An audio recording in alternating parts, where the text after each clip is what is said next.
दोस्तों नमस्कार। I hope कि आप लोग की पढ़ाई काफ़ी अच्छी चल रही होगी। दोस्तों इस सेशन में हम एक ऐसे इम्पोर्टेंट मुद्दे पे बात करने वाले हैं, जो आपकी तैयारी करने के डायमेंशन है उसमें एक नयापन लाएगा। काफ़ी आप में से एस्पिरेंट ऐसे होंगे जो इसी तरह से तैयारी कर रहे होंगे, लेकिन जो लोग नहीं कर रहे हैं, आप लोग में से वो ज़रूर इस पर सोचिएगा और जो आप इतनी मेहनत कर रहे हैं, कहीं ऐसा ना हो कि वो मेहनत आपका इसके बिना अधूरा रह जाए। दोस्तों जिस तरह से बीपीएससी के प्रीलिम्स में पैटर्न में जो बदलाव देखे जा रहे हैं, कि आने वाले समय में भी कुछ इसमें बदलाव होंगे। अभी तक के जो ट्रेंड है उसमें हम लोग हिस्ट्री, साइंस, करंट अफेयर और बिहार स्पेशल को टारगेट करते हैं। उन पे ही हम अपना कमांड करते हैं और कोशिश करते हैं कि उनसे जितने भी प्रश्न पूछे जाएँ, वो सभी बन जाए। कि अगर जो साइंस के प्रश्न है या हिस्ट्री के प्रश्न है, उसके प्रश्नों की संख्या में कमी आ जाती है या फिर उसके कुछ प्रश्न कठिन कर दिए जाते हैं, अगर 10 प्रश्न भी कठिन कर दिए जाते हैं, तो इस परिस्थिति में हमारा स्ट्रेटजी क्या होगा? इस परिस्थिति में हम क्या करेंगे? तो इन्हीं सभी बिंदुओं पे इन चीज़ों से हम कैसे निकले, जो हम इतने लगातार कई महीनों से मेहनत कर रहे हैं, कई लोग सालों से मेहनत कर रहे हैं और आने वाले समय में अभी हम करेंगे। तो ऐसा ना हो कि ये जो तैयारी हमारी है, केवल उन्हीं 4 विषयों पर केंद्रित रह जाए और जब इस तरह के बदलाव देखे जाएँ, जैसा कि मैंने अभी कहा है कि प्रश्न कठिन आ जाए या उसमें प्रश्नों की संख्या कम हो जाए या जिस तरह से सिविल सर्विसेज में ट्रेंड देखे गए हैं कि इकोलॉजी एनवायरनमेंट के प्रश्न जोड़ दिया जाए, साइंस में साइंस टेक के पार्ट अधिक कर दिया जाए, पॉलिटी को और थोड़ा एलोबरेट कर दिया जाए, इकोनॉमी में कई बार ऐसा देखा गया है काफ़ी टफ क्वेश्चन पूछ दिया जाता है।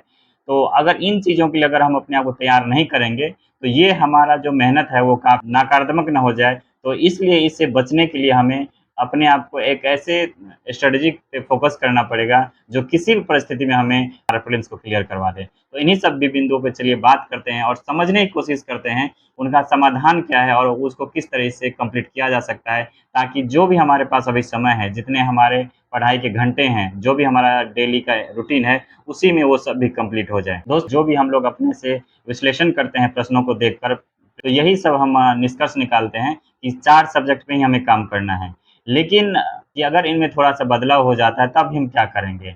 इन सभी विषयों के अलावे हमारे पास जो स्कोरिंग सब्जेक्ट है, वो है इकोनॉमी और ज्योग्राफी के। उसमें अगर मैप मिला दीजिए, उसमें अगर आप बहुत सारे लोकेशन है उसको मिला दीजिए, उसमें जो इकोलॉजी एनवायरनमेंट के प्रश्न भी संभवतः पूछे जा सकते हैं अगर बदलाव करेगा या उसको टफ करने की कोशिश करेगा। इनके लिए हमें 2-3 तरीके अपनाना है दोस्तों अभी से ही। हमें ज्योग्राफी और इकोनॉमी पे भी काम करना है। अब हम ये सोचेंगे कि हमारा हमारा सभी समय तो उन्हीं सब्जेक्ट पे जाता है, तो हम इनकी तैयारी अलग से कैसे करें?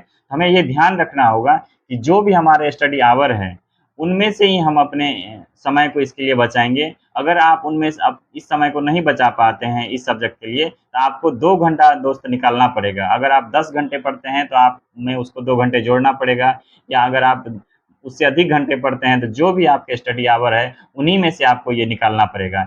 इकोनॉमी में दोस्तों लगभग 10 से 15 ऐसे टॉपिक हैं और उसके सब टॉपिक ऐसे हैं जो जिससे कि मैक्सिमम प्रश्न बन जाएँगे।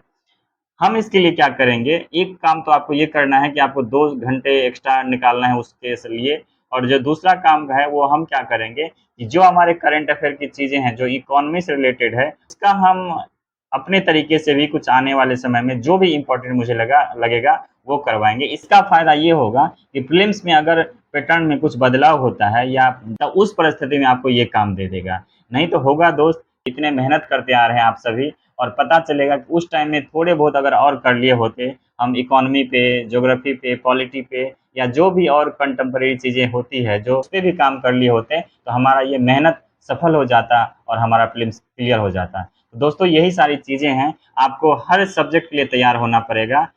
ये ऐसा नहीं है कि केवल हम 4 सब्जेक्ट पे ही फ़ोकस करें, आपका फ़ोकस एरिया वही होगा। उससे मैक्सिमम प्रश्न अभी भी वहीं से बनेंगे, चांसेस वहीं से बनने की है, लेकिन आपको ये मन में रखना पड़ेगा कि अगर वहाँ से प्रश्नों की संख्या में कमी होती है या कठिन आ जाते हैं, तो उसको बैलेंस करने के लिए हमारे पास केवल और केवल यही 2 विकल्प बचता है, ज्योग्राफी और इकोनॉमी। तो इसलिए इनको आप छोड़िए मत, इनको अवॉइड मत करिए। आपके जो भी कॉन्सेप्ट हैं, जो भी चीज़ें हैं, उसको अप्लाई करके यहाँ से प्रश्न निकालने की कोशिश करिए। ज्योग्राफी में दोस्तों आपको लगेगा कि कहाँ से पढ़ें, तो ज्योग्राफी में अगर आपको बहुत ज़्यादा नहीं पढ़ना है, तो आप क्रोन या लुसेंट की जितने भी सारे सेक्शन हैं, उसको पढ़ लीजिए। अगर उनमें समझने में दिक्कत है, तो आपको बहुत ही कम पढ़ना है। 6, 7, 8 का क्या करिए आप निकाल लीजिए, उसमें से आधे-आधे आपको पढ़ना है। आधे मतलब इस सेंस में कि जो 6 के हैं या 7th के हैं या 8 के जो भी ज्योग्राफी के बुक है, उसमें से आधे में क्या होता है हमारा फिजिकल ज्योग्राफी के बारे में एनालिसिस होता है और आधे में हमारा लोकेशन होता है एशिया, अफ्रीका, यूरोप इत्यादि महाद्वीपों के बारे में। हमें अभी उनको नहीं पढ़ना है, उसको हमें लोकेशन में पढ़ना है, उसको छोड़ सकते हैं। तो मुश्किल से आपके पास 60 से 70 पेज होंगे और उसमें से ज्योग्राफी के जितने भी आपके कॉन्सेप्ट होंगे, वो कंप्लीट हो जाएँगे। ठीक उसी तरह इकोनॉमी में भी अगर आपको टफ लगता है, तो जो भी करंट अफेयर से रिलेटेड चीज़ें होंगी, उस कोशिश करेंगे हम पूरी तरह कि वो आपको करवा दें। नहीं तो आप लोग क्या करिए कि 12th वाली जो ये वाली आती है एनसीईआरटी की बुक, इसको एक-एक लाइन आप पढ़िए। जितने भी जो क्वेश्चन बनेंगे आपको कॉन्सेप्ट वाले वो यहाँ से बन जाएँगे। इसके अलावा जो भी प्रश्न बनेंगे आपको करंट अफेयर बेस से बन जाएँगे। रहा इकोनॉमिक सर्वे और बजट तो आपको वो तो कर ही रहे होंगे, तो आपको इस तरह से सभी सेक्शन आपके कंप्लीट हो जाएँगे और आपका मेहनत 100% रंग लाएगा। तो इसलिए इन चीज़ों के लिए भी हमें तैयार रहना पड़ेगा, किसी भी परिस्थिति के लिए तैयार रहना पड़ेगा, क्योंकि ये जो अवसर है दोस्त, ये दोबारा आने वाला नहीं है। अगर इस बार नहीं होता है, तो समझ लीजिए हम लोगों के लिए काफ़ी एक तरह से दुखद बात है, क्योंकि जितने भी हमने मेहनत की है, जितने भी हमने चीज़ों को सीखा है पिछले कई वर्षों में, 2 वर्षों में, 3 वर्षों में या उससे भी अधिक वर्षों से कई लोग तैयारी करते हैं, तो इन चीज़ों का रिप्रेज़ेंट करने का यही असली समय है, यही वो मौका है, जो आपको अभी दिखाना है, अपने पूरी ताकत को आपने जो सीखा है उन सभी चीज़ों को यहाँ आपको झोंकना है, तो इन्हीं सभी बिंदुओं पे आपको काम करना है। विश्वास करिए अगर इन चीज़ों को आप ख़्याल रखते हैं, इस तरीके से आप मेहनत करते हैं, तैयार करते हैं खुद को, तो आपको सफलता ज़रूर मिलेगी। साथ ही साथ दोस्तों, ये हमारे प्रीलिम्स से रिलेटेड सब्जेक्ट है, उनके सभी टॉपिक टॉपिक पे इम्पोर्टेंट थीम पे हम बात करेंगे।